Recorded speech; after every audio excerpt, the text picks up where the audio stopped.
കാണുക നീയ കാൽവരിയിൽ, കേൾക്കുക നീയൻ യേശുവിൻ ശബ്ദം.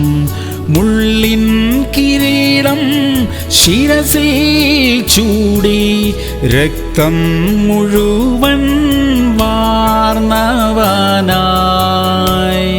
1 തിമോഥെയോസ് 3:4. അധ്യക്ഷൻ ദ്രവ്യാഗ്രഹമില്ലാത്തവനും സ്വന്ത കുടുംബത്തെ നന്നായി ഭരിക്കുന്നവനും മക്കളെ പൂർണ്ണ ഗൗരവത്തോടെ അനുസരണത്തിൽ പാലിക്കുന്നവനുമായിരിക്കണം. പ്രിയമുള്ളവരെ, നമ്മുടെ കുടുംബങ്ങളിൽ സ്വസ്ഥതയും സമാധാനവും നിലനിൽക്കട്ടെ. തെറ്റിദ്ധാരണകളും പിണക്കങ്ങളും മാറട്ടെ. മക്കൾ മാതാപിതാക്കളെ അനുസരിച്ച് ജീവിക്കട്ടെ. ഭാര്യ ഭർത്താക്കന്മാർ തമ്മിലുള്ള പിണക്കങ്ങളും അപസ്വരങ്ങളും എല്ലാം മാറട്ടെ. കുടുംബനാഥന്മാർ പൂർണ്ണ ഗൗരവത്തോടെ അവരുടെ കടമ കുടുംബങ്ങളിൽ നിർവഹിക്കട്ടെ. എല്ലാ കുടുംബങ്ങളിലും ദൈവസാന്നിധ്യം എപ്പോഴും ഉണ്ടായിരിക്കട്ടെ. പ്രാർത്ഥിക്കാം. സ്വർഗീയ പിതാവേ, ഞങ്ങളുടെ കുടുംബങ്ങളെ അനുഗ്രഹിക്കണമേ. എല്ലാവരും തമ്മിൽ അവരവരുടെ കടമകളെ തിരുവചനം പറയുന്നത് പോലെ നിർവഹിക്കാൻ സഹായിക്കണമേ അപ്പാ.